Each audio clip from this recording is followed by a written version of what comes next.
Thank you so much for taking out the time to stop by. I really appreciate that. And I'm definitely interested in hearing more about the amazing work that you've been doing all these years. For the viewers who may not recognize you, could you let them know what your name is? And definitely, what do you do? My name is Isaac Prilleltensky, and I'm a professor at the University of Miami, where I teach community well-being and community leadership, and I conduct research on the topics of mattering, fairness, and well-being. Wow. Okay. Okay. That's really amazing. I have to ask you this: when did you develop this passion?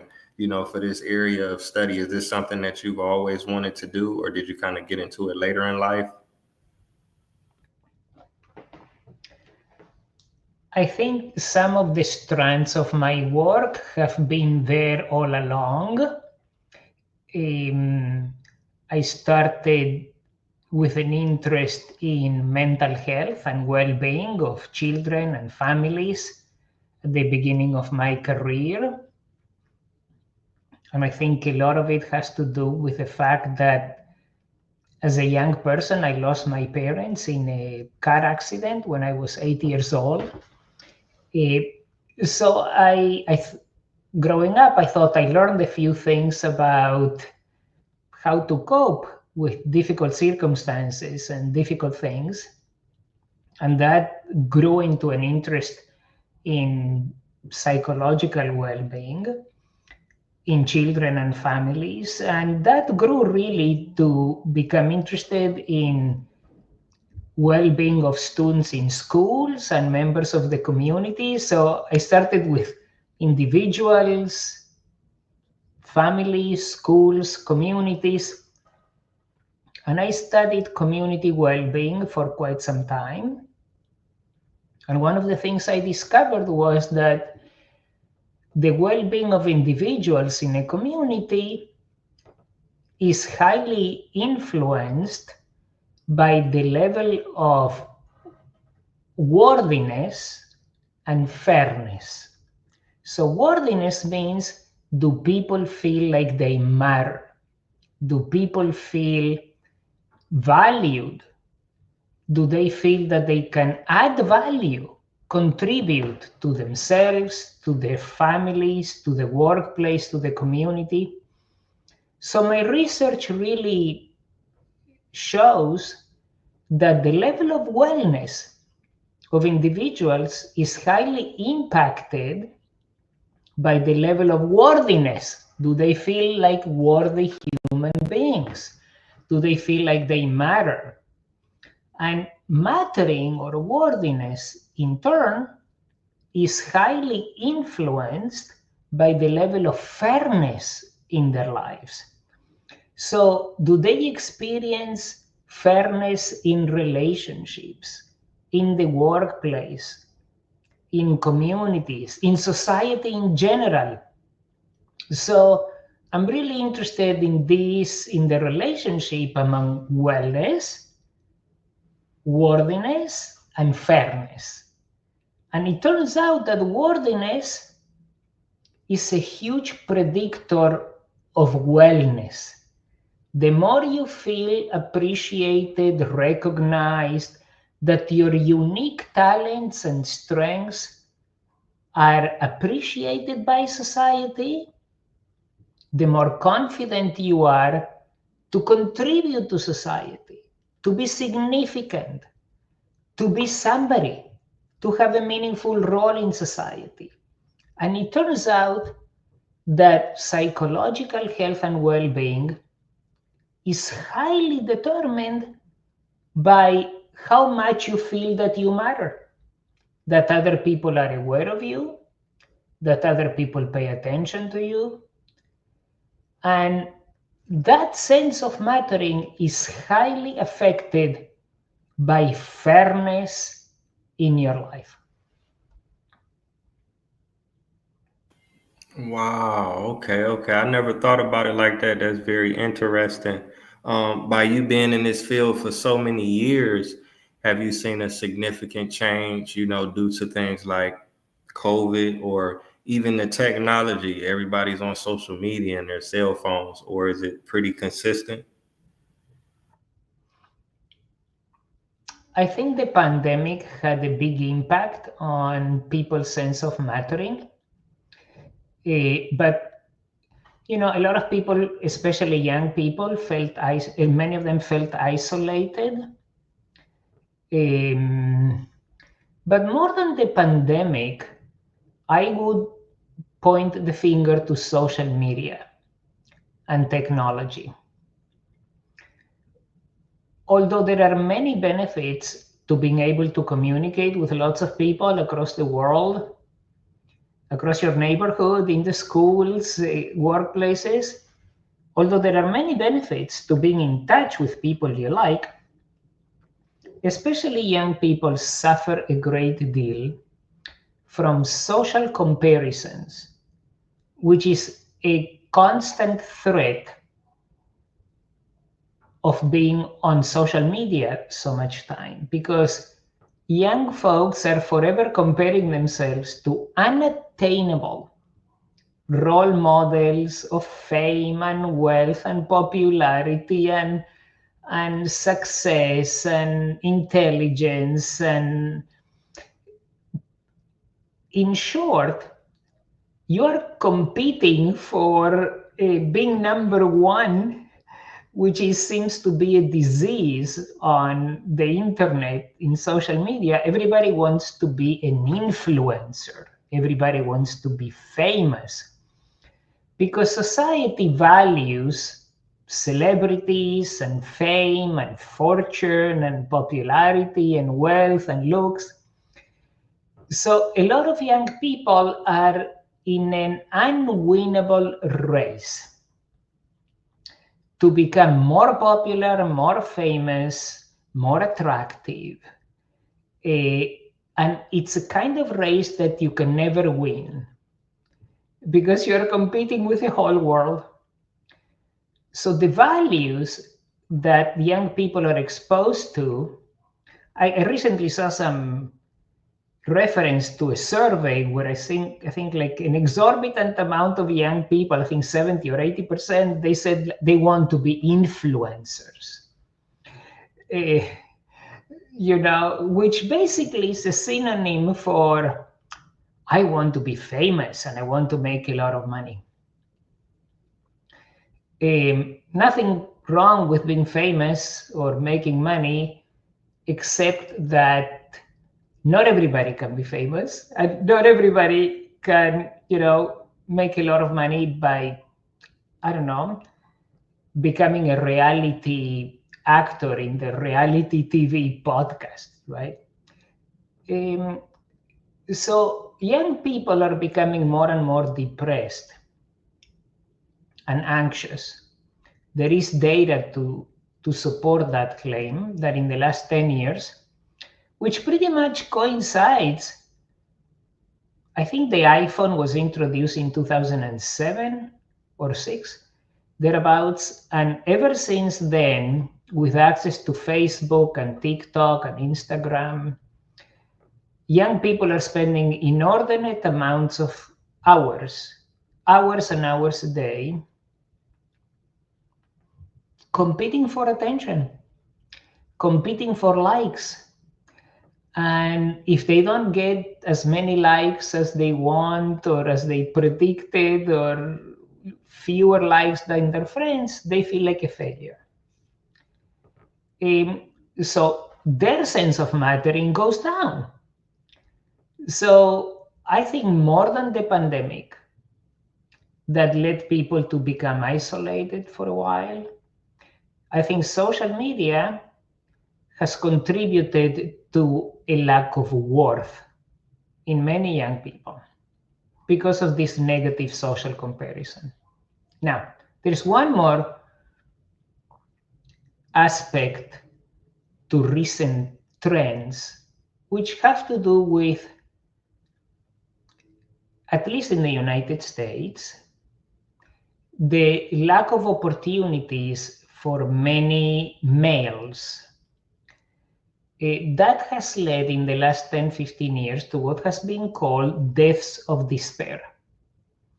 Many people do not see a future for themselves, especially males who don't have a higher education degree, males who lost jobs because a lot of manufacturing jobs went overseas to China, Mexico, and other parts of the world. So without a higher degree, without a college education, and without manufacturing jobs, a lot of males found themselves spinning without an identity, without a strong identity as a wage earner or as a provider for their families. So with the loss of economic opportunity, there came a loss of identity. So I don't know who I am anymore. If I don't make a lot of money, and there is a lot of evidence that males are lagging behind females in college attainment. There is still, of course, discrimination against women in wages. Women still don't make as much as men for equal work, which is a great tragedy. But socially speaking, women have attained a sense of affirmation and assertiveness in society that males have not, especially, as I said, people without a college degree. So what has happened is that people have turned to alcohol abuse, drug abuse, suicide, depression, anxiety. So you see that in the last 10, 15 years, for the first time in decades and decades, the life expectancy of males in the US is going backwards. As opposed to going upwards, it's going down. And a lot of it is attributable to the fact that they feel that they don't matter anymore, that they used to have a meaningful role in society, in their families, in the community. And without a job, without education, without some signifier of social status, social importance, their mental health goes down.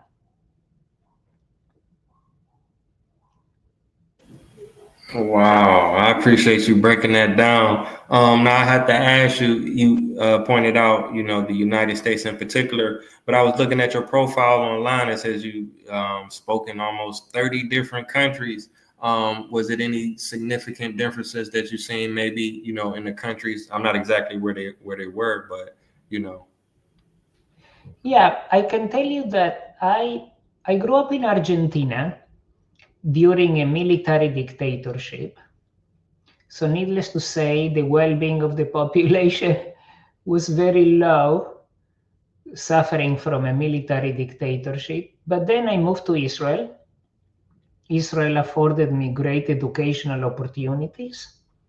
I was able to finish high school and finish 2 degrees at very, very, very minimal cost to me. So I had access to educational opportunities. Then I moved to Canada, and I lived in Canada for 15 years. And Canada is a much more egalitarian country than the US, for example. You have universal health care. So all the citizens are afforded high quality medical attention. In Canada, there is a higher degree of fairness. We were talking before about how fairness influences wellness. Well, in a country like Canada, where people have access to high quality education and high quality medical care, and there is a good, strong social safety net. So if you happen not to have a job, well, the government will support you until you find a better job. While you're unemployed, you get supports. there are many social benefits that are not there in the US. Starting with primarily education and healthcare. Then I moved to Australia, and Australians like to think their country is a fair country, the fair country. And in many ways, it is much fairer than other Western nations. They also have very good access to education and very good access to healthcare, public transportation, housing policies are housing is, in some places is more affordable, although some cities are becoming very expensive. So yes, so when you compare across the world, countries that invest in fairness achieve higher levels of wellness. Countries that have a better social safety net, countries that invest in social policies, enable access to high quality education and healthcare and housing and transportation and unemployment insurance and social security and pension benefits, and countries that look after people with disabilities. For example, Australia has a wonderful new program for people with disabilities. People are supported in their homes. They don't have to go to a group home. So all these policies make you feel like you matter as a citizen, right? You feel like, oh, the government is paying attention to me. I am not a nobody. As a citizen, I am respected. And the more you feel treated with respect and kindness and dignity, the higher your level of wellness. I do some work with colleagues in Norway, and the Scandinavian countries are well known for their social protection policies. They provide free education from childcare to university, a very high level of access to great medical and healthcare facilities. And not surprisingly, when you look at the countries with the highest level of happiness in the world, you find the Nordic countries. Typically it's Finland, Norway, Sweden, Denmark. They usually appear on the top 5, 6 countries in terms of happiness, and Australia and Canada are not too far behind, usually in the top 10 or top 12. So that has been my experience, living and working in places where there is a higher degree of fairness and investment in people.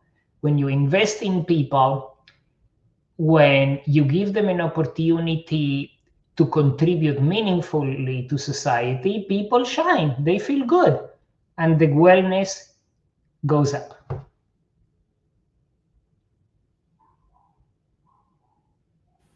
Yeah, that definitely makes a lot of sense. Like you say, those countries, they are always, ranked highly across the board. Now, I wanted to ask you about the Fund for Wellness, the online program, if you can explain what that is about. Yes, so, there are many programs to encourage people to promote their health and wellness.